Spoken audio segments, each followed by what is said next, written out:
How's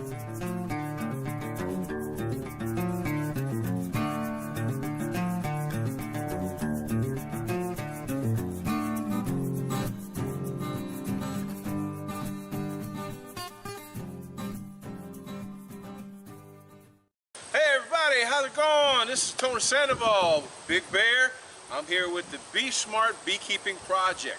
Now, I've been telling you we're going to do some more content.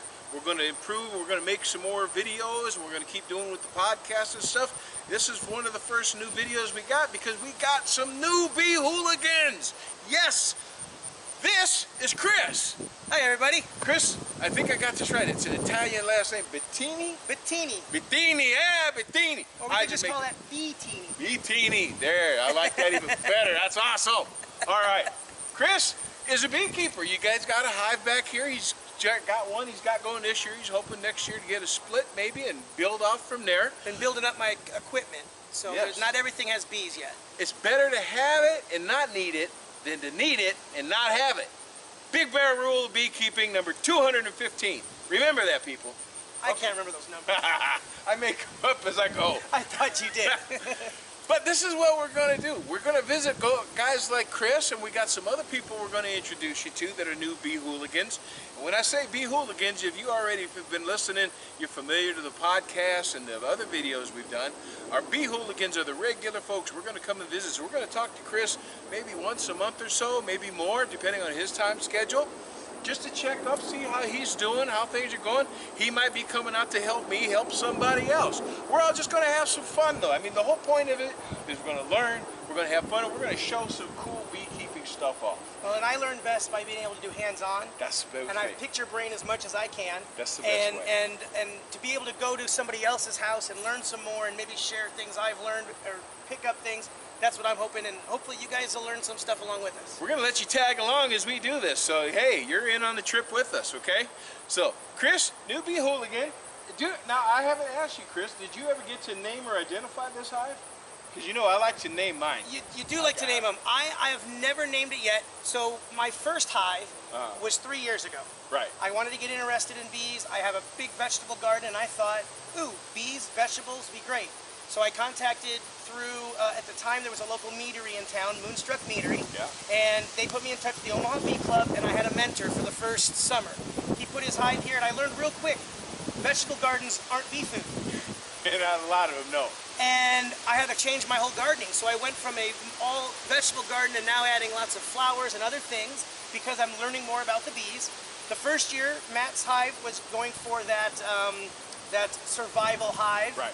And so he didn't do a lot of winterization, and they were on a part of the yard that wasn't full sun like this, and they didn't make the winter. Right. So then last year, he got more involved with you working with stuff, and the Big Bear bee informations, and I bought my first Nuke. Was doing really well all year, bought some stuff for the winter time, and didn't install it quite properly. The moisture board. The moisture board was in backwards. They got sick. They didn't make it. So this is actually the start of year 3, but I know with the Beehooligans and with you and the regular Be Smart, I think from what we looked at today, from what you're telling me, we're in a lot better place than last year, and this hive, fingers crossed, is going to make it. These bees were so well behaved, so docile. I got one sting on my leg. She crawled up my pant leg and she panicked and got me there, so it's kind of my fault. Otherwise, they were really well behaved. And for being Newbie, I was moving everything that you're supposed to while he supervised, and I didn't get stung. I didn't feel, I mean, they were crawling on my hands, everything. So it was a great experience to see as we get ready for fall, and I'm feeling confident that this year I think you and I are going to be able to make me a much more successful beekeeper. I hear you. Let's let them see this side here. Okay, if you can see over there, we knocked it down from 3 boxes high, so that's why you're seeing all the attention on the front. Is because they're all getting used to only having 2 boxes instead of 3. It's that time of year. It's September right now, middle September, so we're bringing it down from the bigger boxes. We had a little bit of honey in the 1 box. We got them frames already removed out. There wasn't enough to really be worthwhile, so we're going to let them rob them out. But they're getting used to 2 boxes being home now going into the fall. So that's why you're seeing them all kind of rowdy like that right now. And they're still really docile. So this is a beautiful colony. the numbers, the population is just tremendous. We didn't actually see the queen, Chris, but we did see, there was like some like 3-4 day old larva. So we saw some brood that we saw one actually come completely out. We watched them emerging. So good population going into fall, man. They really look good. Good smell in there. The other day we were stopping by and it was that funky, musty kind of what do you call it? I like to call it the sock. Yeah, that sweat sock smell. Goldenrod's in. Gym locker room. Yeah, it's that goldenrod is coming in, and so we wanted to double check just to make sure it wasn't goldenrod. We wanted to be double checking. So they're doing great. They're looking wonderful. I'm really optimistic about how they're going into winter. We're going to clean. I know you've got plans to pick up the wax and some of this stuff, so we don't invite all the skunks in for a buffet. Yeah, tonight. Oh, Tony said whatever the 3 frames hanging there, if they don't rob them all out, I'll put them in a cooler and then bring them back out tomorrow on the other side of the garden and get everything cleaned up. And we'll go back in about a month and get them ready a little bit more for winter, and hopefully I'll have a better hive this year. But Chris, you dodged my question, man. Oh. I want to know about a name. You've gone 3 years now. You got a hive, and she's looking good, man. I haven't had one that made the full winter, so it's okay. This is what gives them hope. This is what they look for. We got to live up to this name, man. We got to inspire them. Well, see, I like to call my personal farm, if you will, my garden, Beetini Farms. Beetini Farms. And we said it's Beetini. So let's see, what should we call this? Well, you know what though? Hold on. Wait a minute. Though. We didn't tell them. You are a big time craft beer guy.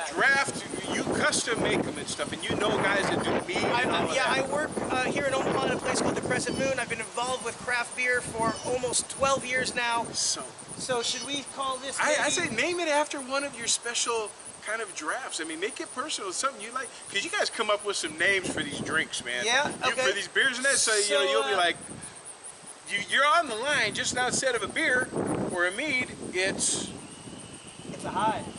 So the fragrance, because I'm going to guess with the beer, I don't know nothing about, you know, the beer and all that, but I'm guessing the smell and the body, they call it, will have a lot to do with it. So when you smell this hive and you saw everything in there, what did it make you think of? What did it, if you were been, you know, appreciating a good beverage, what would that made you think of?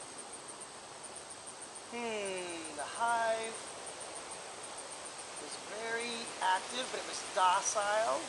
She was gentle. Well, you have a gentle Ben was what Michael Jackson sang about, Ben the Bear, right? You can't call a bunch of girls Ben. But I think we could go with this one. Why don't we start, we'll give her hope, we'll call her Gentle Jill. Gentle Jill, I love it. You were here, you saw the process. Make it personal. And I'm going to tell you, the reason there's a method to my madness, okay? And I tell this in the class. I did an intro to beekeeping class last night, and I told them the same thing, okay? And yeah, we joked about, you know, inspiring bees and all that.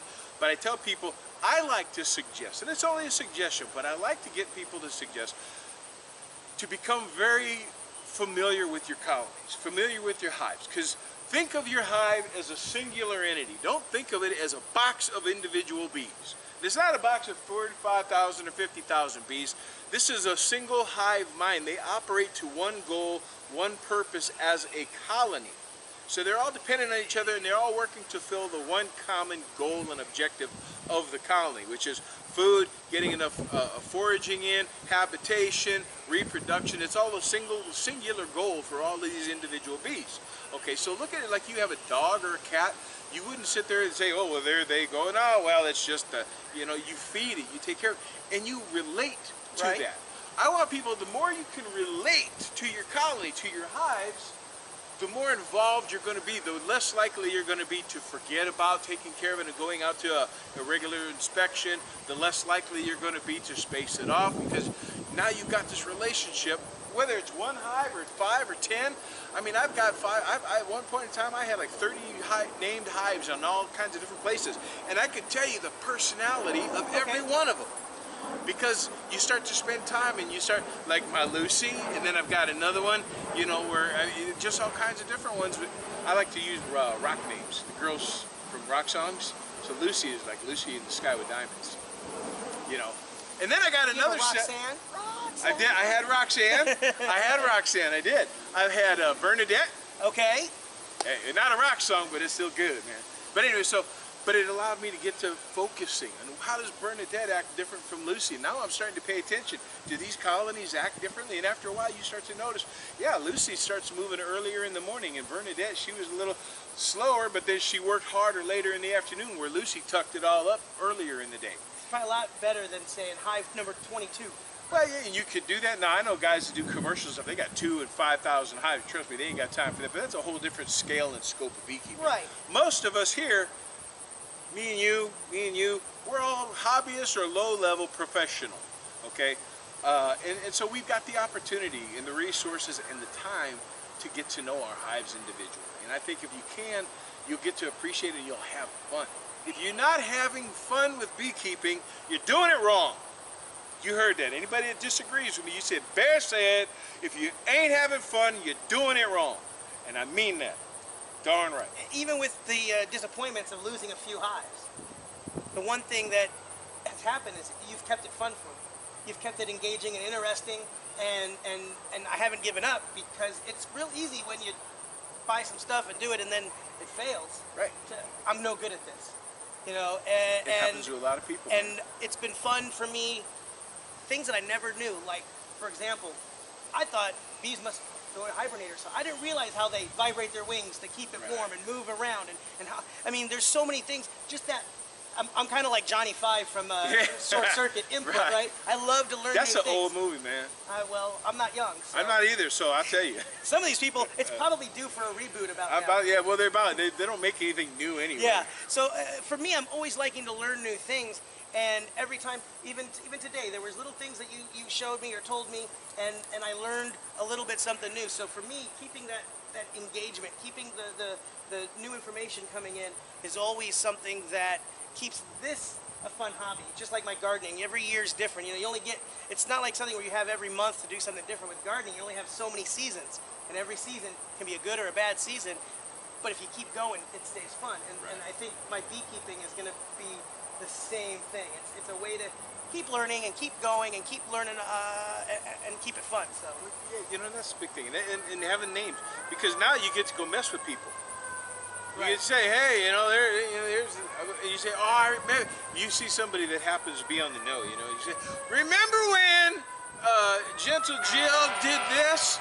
And everybody that was there would be like, oh yeah, man, that was a crazy day, man. And other people are saying like, who in the heck is Jill? I have a feeling if I'm not careful, my girlfriend's gonna get real mad. It's just bees. It's okay. I can vouch for him. I promise, Melissa, it's nothing but bees. What's her name? Melissa. Melissa! That's the Greek name for bees. Is it really? It And is. she grows dahlias, which are awesome for bees. It's a natural, dude. Check this out. See, I tell you, he needed to be a beehooligan. He is one of us. All right. Resistance is futile. The Borg. Exactly. The colony. You are one of The us. cutest of Borg. All right, folks. I'm glad you could check us out today. We're going to do some more. I got a gardener. She's a new beehooligan. She's awesome. She knows pollinating plants that are good for pollinators upside down and backwards. Really good. She's a lot better at it than I am, and believe me, she looks a lot better. I'm just an ugly old dog. She looks a lot better than I do, and she does it. She knows what she's talking about. So next time we'll get to talk to Amy, the gardener. But this has been Chris and me, and this has been the Be Smart Beekeeping Project, talking to you. Everybody, y'all have a good one. See you later.